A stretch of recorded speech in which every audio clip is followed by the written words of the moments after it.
Hi గారు, welcome to our channel. ప్రస్తుతం మనతో పాటు దాము బాలాజీ గారు సీనియర్ జర్నలిస్ట్ ఉన్నారు. వాడితో ఒకసారి మాట్లాడదాం. సార్ నమస్కారం. సార్ నమస్తే.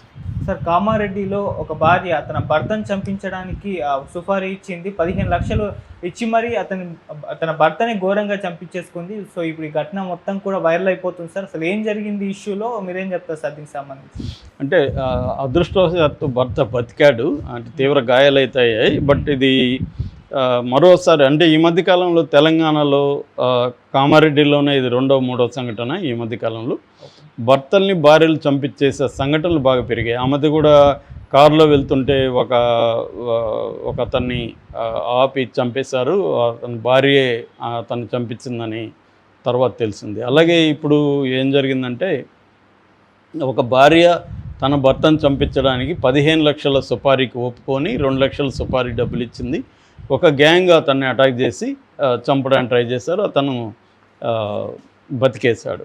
సో దీని వివరాల్లోకి వెళ్తే, మోడెం కుమార్ అండ్ రేణుక వీళ్ళిద్దరూ భార్యాభర్తలు ఘనాపూర్లో ఉంటారు.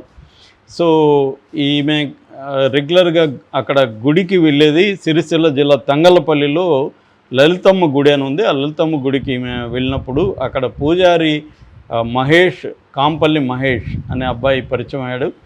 అతనితో ఈమె అతను ఏదో పూజలు చేయిస్తాను, ప్రత్యేక పూజలు అది ఇదని నెంబర్ తీసుకున్నప్పటి నుంచి వీళ్ళిద్దరూ ఫోన్లో మాట్లాడుకోవడం, అలాగే వీళ్ళిద్దరి మధ్య అఫైర్ అనేది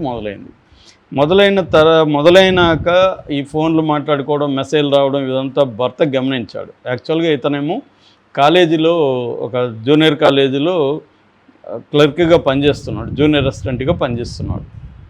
సో ఇతనికి అనుమానం మొదలైంది.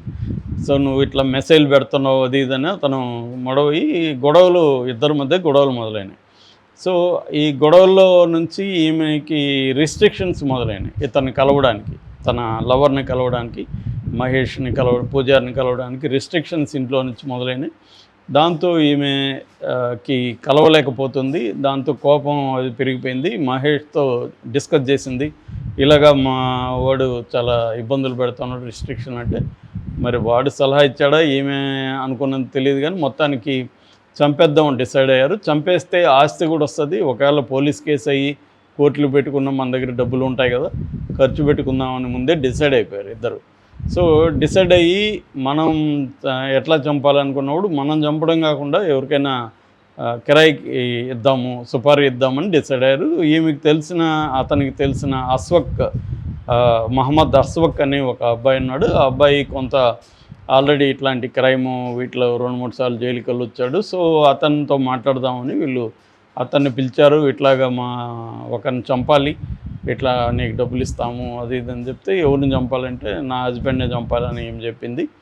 సరే చంపుతామని అతను అన్నాడు. అతను ఏదో 25 లక్షలు 30 లక్షలు అడిగితే, లేదు అంత ఇవ్వలేము మేమని చెప్పి బేరం మాట్లాడారు. ఫైనల్గా 15 lakhsకి ఒప్పందం కుదిరిన తర్వాత సరే ఎట్లా చంపాలి ఏంటంటే, మీరు రోజు అతను ఈ టైంకి ఆఫీస్ వెళ్తాడు, దారిలో టైం ఉంటుంది, కొన్ని దారి పెద్ద రష్ ఉండదు, సో కాలేజీకి వెళ్తాడు కాబట్టి అది మీకు కరెక్ట్ అని ఈమె వాళ్ళకి చెప్పించింది. దాంతో వీళ్ళు 2-3 సార్లు అతనికి వెంబడించారు. కాలేజీకి పోయి అతను బైక్ మీద, 2 వీలర్ మీద కాలేజీకి వెళ్తాడు వీళ్ళ హస్బెండ్ కుమార్. సో వెంబడించారు. ఈ క్రమంలో ఎక్కడ చంపాలి ఏంటి, ఏ స్పాట్ అయితే బెటరో అవన్నీ ప్లాన్ చేసుకున్నాక మార్నింగ్ అతను మొన్న బయలుదేరినప్పుడు వీళ్ళు కూడా వెంబడించారు బైకుల్లో. సో అక్కడ ఒక సోలార్ ప్లాంట్ ఉంది. ఆ సోలార్ ప్లాంట్ దగ్గర అయితే పారిపోవడానికి ఈజీగా ఉంటుంది, పెద్ద జనం కూడా అక్కడ రారు, పైగా అక్కడ రోడ్డు అంత బాగాలేదు కాబట్టి స్పీడ్గా కూడా అక్కడ వెళ్ళలేరు. అక్కడైతే బెటర్ అనుకొని అక్కడ చంపడానికి వాళ్ళు ప్లాన్ చేసుకున్నారు. సో వెళ్ళి బైక్ని ఢీ కొట్టారు. అతను కింద పడిపోగానే రాళ్లతో దాడి అనేది మొదలుపెట్టారు. అతని లక్, వీళ్ళ బ్యాడ్ లక్ ఏమైందంటే, కారులో అదే టైంలో ఉన్నారు. కారులో కొంతమంది ఉన్నారు, వాళ్ళు కొంత యూత్ వాళ్ళు ఉన్నారు. వాళ్ళు ఇదేంది దాడి చేస్తున్నారు, వాళ్ళు ధైర్యంగా దిగి ఏంటి ఎవరు మీరు ఏంటి అని గట్టిగా అరిసేసరికి వాళ్ళు భయపడి పారిపోయారు.